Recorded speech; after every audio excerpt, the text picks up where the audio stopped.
আমি আজ জ্বর জ্বর বোধ করছি। I feel feverish today. I feel feverish today. আমি জীবনে অনেক পেয়েছি।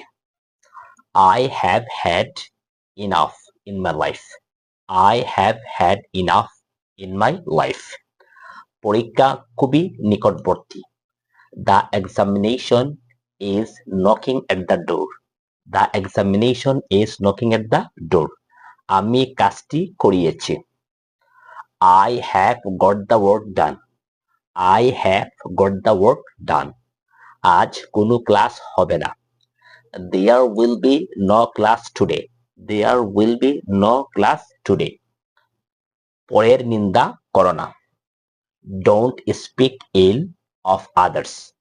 Don't speak ill of others. আমি তাকে অনেক দিন ধরে চিনি। I have known him for a long time. I have known him for a long time.